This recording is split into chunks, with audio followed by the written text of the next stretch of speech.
नमस्कार, आप देख रहे हैं इंडिया बोल रहा है। मैं हूं आपके साथ विवेक शांडिल्य। ईरान अमेरिका जंग का समाधान तो नहीं मिल रहा है, लेकिन ईरान से पंगा लेना अमेरिका को दिन ब दिन भारी पड़ता जा रहा है। मिडिल ईस्ट की महाजंग में अब वो होने जा रहा है जिसकी कल्पना किसी ने नहीं की थी।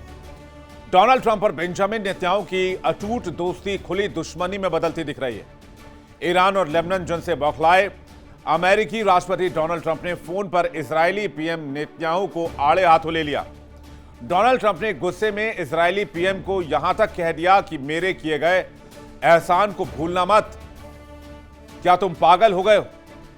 लेकिन जवाब में नेतन्याहू ने भी ट्रंप को आंखें दिखाते हुए साफ कह दिया कि वो इजराइल ट्रंप के दबाव में नहीं आएगा और ना ही लेबनान पर हमले रोकेगा। कहते हैं दोनों नेताओं के बीच बहुत ज्यादा हॉट टॉक हो गई और इसके बावजूद जब अमेरिका ने इजराइल से कहा कि लेबनान पर हमले फौरन रोको, इजराइल ने लेबनान पर हमले जारी रखे हैं। अमेरिकी चेतावनी के बावजूद इजरायली सेना लेबनान में घुस चुकी है। नेतन्याहू ने साफ ऐलान कर दिया है कि उन्होंने आईडीएफ को जमीनी हमले का दायरा और बढ़ाने का निर्देश दे दिया है। हद तो तब हो गई जब इजरायली सेना ने लेबनान के 900 साल पुराने ऐतिहासिक ब्यूफोर्ट किले पर भी कब्जा कर लिया और रणनीतिक पहाड़ी पर अपना झंडा फहरा दिया। लेबनान पर इजराइल की इस कार्रवाई ने अमेरिकी राष्ट्रपति का गुस्सा 7वें आसमान पर पहुंचा दिया है। और इसके पीछे ईरान, क्योंकि ईरान ने अमेरिका को दो टूक चेतावनी दे दी है। आप इसे धमकी भी समझ लीजिए कि अगर लेबनान पर हमले नहीं रुके तो मिडिल ईस्ट में जारी सीजफायर खत्म मानी जाएगी और ईरान अमेरिका पर दोबारा हमले की शुरुआत करेगा। मिडिल ईस्ट में अमेरिकी बेस को निशाना बनाएगा। इससे ट्रंप घबरा गए क्योंकि अमेरिका को मिडिल ईस्ट के इस युद्ध, अंतहीन युद्ध से बाहर निकालना चाहते हैं ट्रंप। लेकिन नेतन्याहू ट्रंप के लिए, अमेरिका के लिए ऐसा दलदल तैयार कर रहे हैं जिसमें ट्रंप जितनी कोशिश कर रहे हैं उतना ही धंसते जा रहे हैं। ट्रंप ने सीधे शब्दों में नेतन्याहू से बेरूत में तुरंत सैन्य ऑपरेशन रोकने को कहा था, लेकिन नेतन्याहू ने अमेरिका को ही आंखें दिखा दी। इस जिद ने सालों पुराने सबसे भरोसेमंद यारों की साख को मिट्टी में मिला दिया है। देखना होगा कि इजराइल को कैसे रोकेंगे डोनाल्ड ट्रंप, और अगर इजराइल को नहीं रोकते हैं तो फिर मिडिल ईस्ट को कैसे बचाएंगे ईरान के कहर से डोनाल्ड ट्रंप।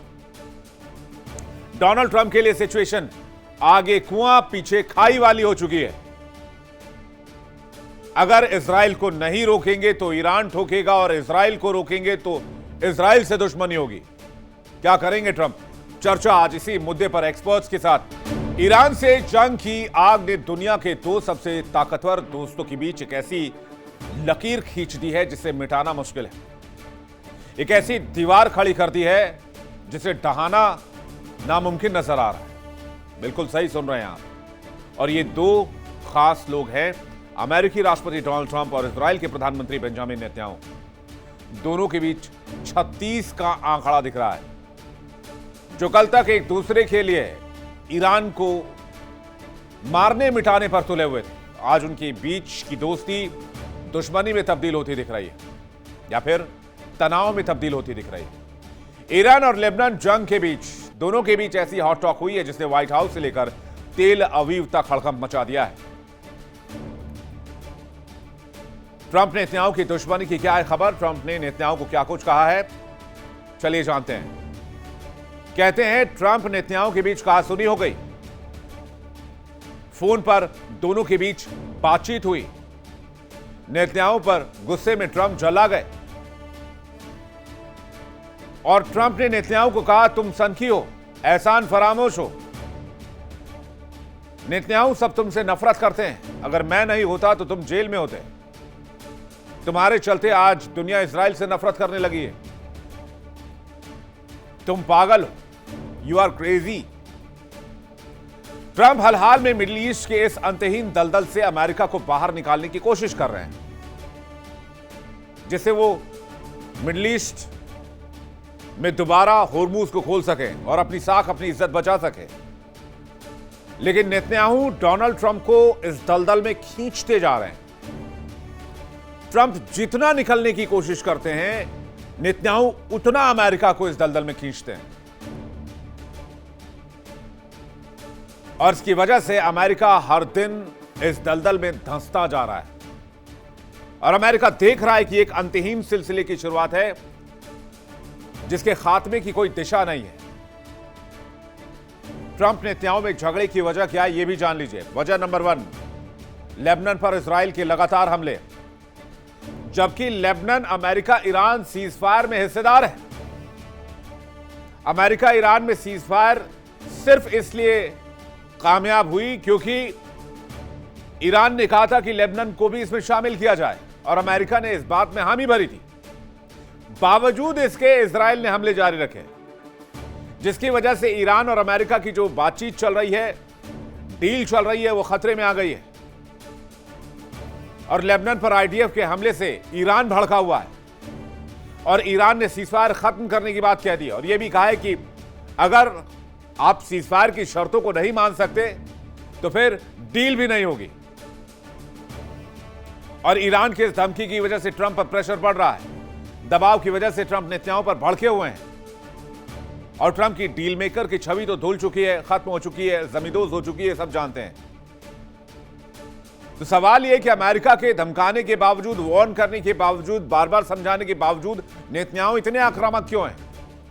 क्यों अपने सबसे बड़े मददगार अमेरिका की बात को भी ठेंगा दिखा रहे हैं? कहते हैं इसकी सबसे बड़ी वजह लेबनान है। आईडीएफ इस वक्त लेबनान के भीतर तबाही मचा रही है। नेतन्याहू ने अपनी सेना को साफ साफ कह दिया है, घुसपैठ का दायरा कम नहीं होना चाहिए बल्कि इसे और बढ़ाया जाएगा। और इसी जिद के तहत इजराइल ने लेबनान के दिल पर चोट कर दी है। बेरूत पर हमले शुरू कर दिए हैं। लेबनान को लेकर नेतन्याहू का प्लान क्या है, विजन क्या है, सुनिए खुद। אני הנחיתי את צה"ל להרחיב את התמרון בלבנון. הכוחות שלנו חצו את הליטני, הם תפסו שטחים שולטים, הם כבשו את רכס הבופור. ועכשיו ההנחיה שלי היא להעמיק ולהרחיב את האחיזה שלנו במקומות שהיו בתפיסת חיזבאללה.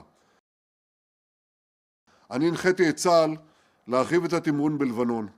הכוחות שלנו חצו את הליטני, הם תפסו שטחים שולטים, הם כבשו את רכס הבופור. ועכשיו ההנחיה שלי היא להעמיק ולהרחיב את האחיזה שלנו במקומות שהיו בתפיסת חיזבאללה. डोनाल्ड ट्रंप के लाख समझाने के बाद भी नेतन्याहू कंट्रोल में नहीं है। नेतन्याहू हिजबुल्लाह को खत्म करने की राग के पीछे इजराइल की सीमा को बढ़ाने के चक्कर में लगे हुए हैं। लेबनान के इलाकों पर लगातार इजराइल का कब्जा हो रहा है। लेबनान के बेहद रणनीतिक और 900 साल पुराने ऐतिहासिक ब्यूफोर्ट किले पर पूरी तरीके से अब इजराइल का कब्जा है। अब जरा तस्वीर आप देख लीजिए। ये किला सिर्फ एक पत्थर का ढांचा नहीं है बल्कि मिडिल ईस्ट की मिलिट्री स्ट्रैटेजी का एक बहुत बड़ा एपिसेंटर माना जाता है। इस पहाड़ी किले से पूरे उत्तरी इजराइल और दक्षिणी लेबनान पर नजर रखी जा सकती है। जब इजरायली सैनिकों ने इस ऐतिहासिक किले पर अपना झंडा फहराया तो सिर्फ हिजबुल्लाह को नीचा दिखाना नहीं था बल्कि पूरी अरब दुनिया और अमेरिका को एक सीधा संदेश था कि इजराइल किसी भी लक्ष्मण रेखा को पार करने के लिए तैयार है, चाहे सामने अमेरिका ही क्यों ना खड़ा हो। लेबनान के इस ऐतिहासिक किले पर इजराइल के कब्जे और बेरूत पर लगातार हो रहे हमले के बाद ईरान का गुस्सा 7वें आसमान पर है। ईरान ने पूरी दुनिया के सामने दो टूक का ऐलान कर दिया है कि अगर लेबनान पर हमले जारी रहे तो अमेरिका ईरान का सीजफायर खत्म। ईरान मिडिल ईस्ट पर दोबारा हमले शुरू करेगा और इसके बाद शांति वार्ता का तो सवाल ही पैदा नहीं होता। यानी ईरान लेबनान के सामने वो दीवार बनकर खड़ा हो चुका है जिसकी इज्जत अमेरिका को भी करनी पड़ रही है। तस्नीम न्यूज एजेंसी के सोर्स बताते हैं कि ईरान ने लेबनान पर हमले रुकवाने के लिए क्या फैसले लिए। ईरान ने अमेरिका से अप्रत्यक्ष संवाद रोकने का ऐलान कर दिया है। मीडिएशन के जरिए संदेश का आदान प्रदान भी पूरी तरीके से बंद कर दिया है। लेबनान पर इजरायली हमलों के विरोध में ईरान ने बड़ा फैसला लिया है। ईरान की गाजा और लेबनान में सैन्य कार्रवाई फौरन रोकने की मांग है। ईरान ने लेबनान से इजरायली सैनिकों की वापसी की शर्त रख दी है और अगर ऐसा नहीं किया तो ईरान ने कहा है कि हम बाब अल मंदेब स्ट्रेट को भी बंद कर देंगे, जो कि सुएज कैनाल को लाल सागर के जरिए जोड़ता है। यानी दुनिया में 12% ऑयल सप्लाई और खत्म। आप सोचिए कि अमेरिकी राष्ट्रपति इसके बाद क्या करेंगे। अभी 22% तेल खत्म होने की वजह से, रुके होने की वजह से पूरी दुनिया में तेल को लेकर क्राइसिस और अमेरिका खुद इस क्राइसिस से जूझ रहा है। अमेरिकी जनता तो बहुत गुस्से में और यह बात ट्रंप समझ रहे हैं, इसलिए ट्रंप पर प्रेशर है। और बाब अल मंदेब स्ट्रेट अगर बंद हो गया, जिसकी धमकी ईरान ने दी है, तो समझिए क्या होगा। इसलिए ट्रंप हर कीमत पर चाहते हैं कि मंदेब स्ट्रेट बंद ना हो, होर्मुज खुल जाए, क्योंकि वो जानते हैं कि अगर इसमें अमेरिका घसीटा गया तो अमेरिकी अर्थव्यवस्था और उनकी खुद की साख पूरी दुनिया से तबाह हो जाएगी। लेकिन बेंजामिन नेतन्याहू ने ट्रंप के लिए एक चक्रव्यूह तैयार कर दिया है, जिससे निकल पाना ट्रंप के लिए नामुमकिन सा लग रहा है। ट्रंप चिड़चिड़ा रहे हैं कि सियानी बिल्ली खंबा नोचे वाली स्थिति है। इस दलदल से जितना बाहर निकलने की कोशिश करते हैं, वो दलदल में उतने गहरे धंस जाते हैं। डोनाल्ड ट्रंप अधर में लटक गए। ट्रंप निकलना चाहते हैं, नेतन्याहू छोड़ना नहीं चाहते। शांति वार्ता पर कभी हां कभी ना वाली स्थिति है। पहले कह रहे थे ईरान की वार्ता रोकने से मुझे कोई फर्क नहीं पड़ता, थोड़ी देर बाद बोले ईरान के साथ बातचीत तेजी से जारी है। क्या ये सरेंडर है? ट्रंप ने फौरन नेतन्याहू से फोन पर बात की। ट्रंप ने नेतन्याहू से बेरूत में ऑपरेशन रोकने को कहा। ट्रंप ने जानकारी दी कि इजराइल ने वापस बुला ली अपनी सेना, लेकिन हिजबुल्लाह के साथ भी मध्यस्थों के जरिए ट्रंप ने बातचीत की। इस तरह का आप वो कहिए कि एक तरह से डिपेंडेंसी हो गई है कि वो हिजबुल्लाह से भी बात करने के लिए तैयार है। ईरान की वार्ता रोकने की धमकी के बाद डोनाल्ड ट्रंप एक्शन में आ गए। ट्रंप और नेतन्याहू की ये जंग अब सिर्फ बयानों तक सीमित नहीं रही, ये कूटनीति के पतन का सबसे बड़ा उदाहरण बन चुका है। ट्रंप अपनी साख बचाने की जद्दोजहद में है, नेतन्याहू इजराइल के आक्रामक एजेंडे पर लगे हुए हैं और खुद को बचाने के एजेंडे पर लगे हुए, क्योंकि जिस दिन इजराइल में लड़ाई लुकी उस दिन नेतन्याहू पर कार्रवाई शुरू हो जाएगी। तो क्या डोनाल्ड ट्रंप इस दलदल से निकल पाएंगे, या इजराइल की जिद अमेरिका इजराइल दोनों को ले डूबेगी? बातचीत के लिए हमारे साथ मेहमानों का एक बड़ा पैनल जुड़ रहा है। मेजर जनरल राजन कोचर हमारे साथ जुड़ रहे हैं, defence expert lieutenant colonel J Sodhi हमारे साथ जुड़ रहे हैं, डिफेंस एक्सपर्ट डॉक्टर अजिताभ हमारे साथ जुड़ रहे हैं, अजिताभ सिंह विदेश मामलों के जानकार, इमरान खोखर हमारे साथ जुड़ रहे हैं, ईरान मामलों के जानकार। आप सभी मेहमानों का बहुत बहुत स्वागत है। सबसे पहला सवाल मेरा कोचर सर आपके साथ है, आखिर ये 36 का आंकड़ा क्यों बन गया डोनाल्ड ट्रंप और नेतन्याहू के बीच में, और बेंजामिन नेतन्याहू अमेरिका की बात क्यों नहीं मान रहे, जबकि अमेरिका हिजबुल्लाह से भी बात करने को तैयार है?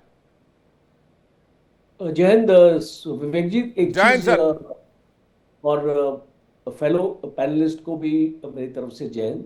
ये एक बहुत इम्पोर्टेंट आपने मसला लेके आए, बिकॉज बहुत दिनों से एक इम्प्रेशन ये बन रहा था डोनाल्ड ट्रंप के लिए कि जो इजराइल यूएस फॉरेन पॉलिसी को डिक्टेट करता है।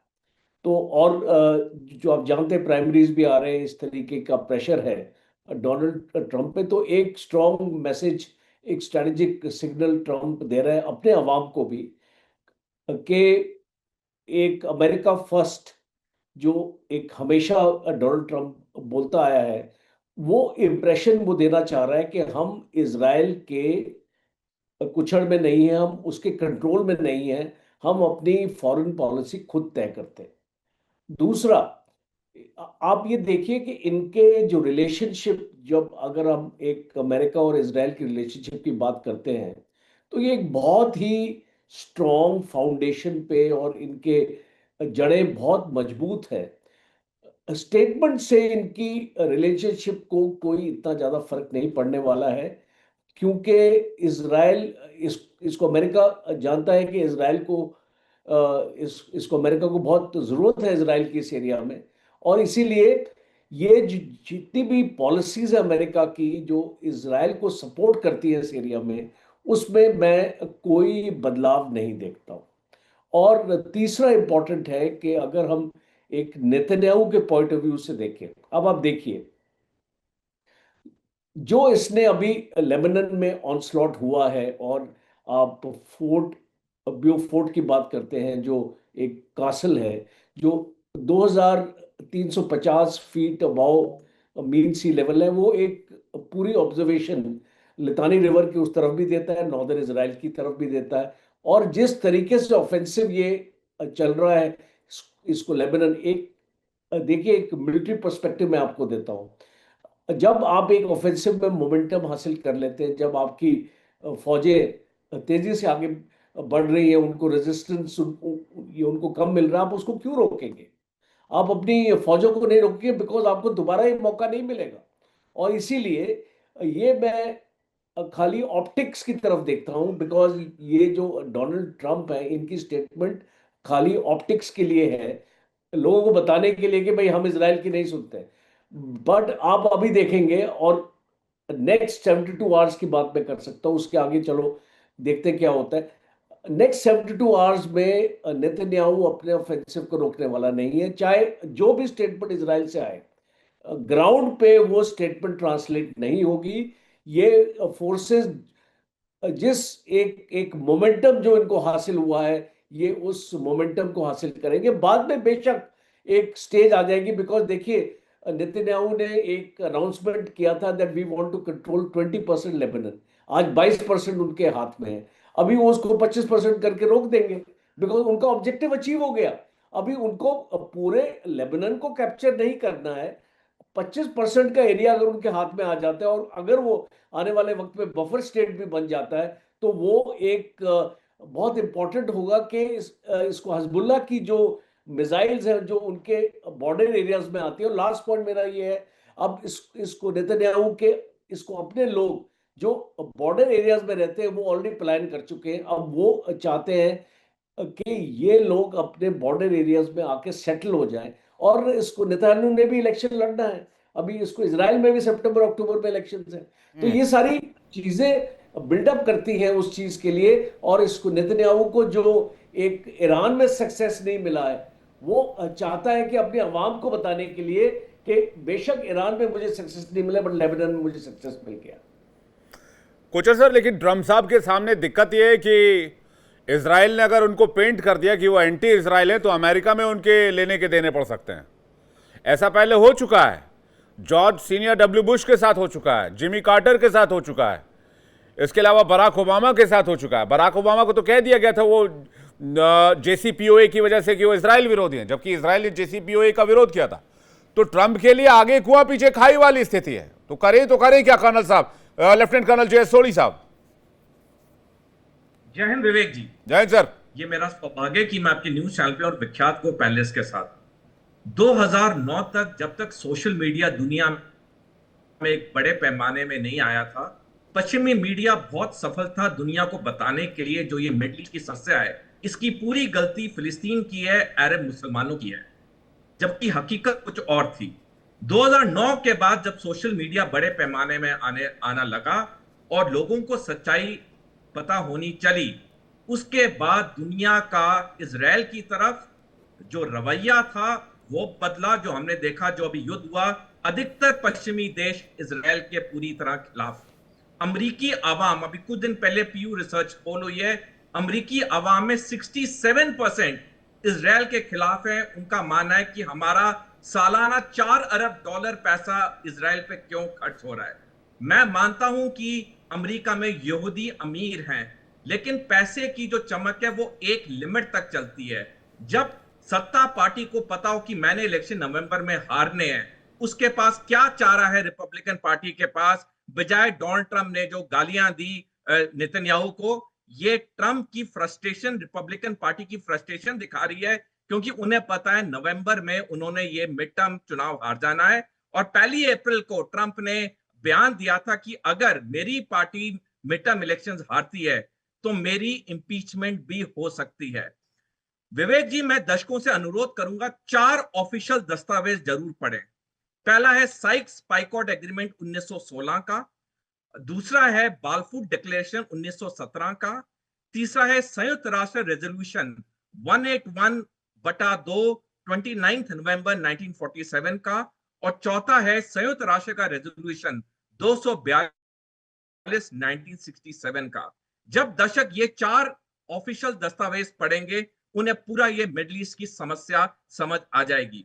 विवेक जी, एक आखिरी टिप्पणी करना चाहूंगा। 1980 में एक किताब प्रकाशित हुई थी, Gun and the Olive Branch, Roots of Violence in the Middle East, जो डेविड हर्स्ट ने लिखी है।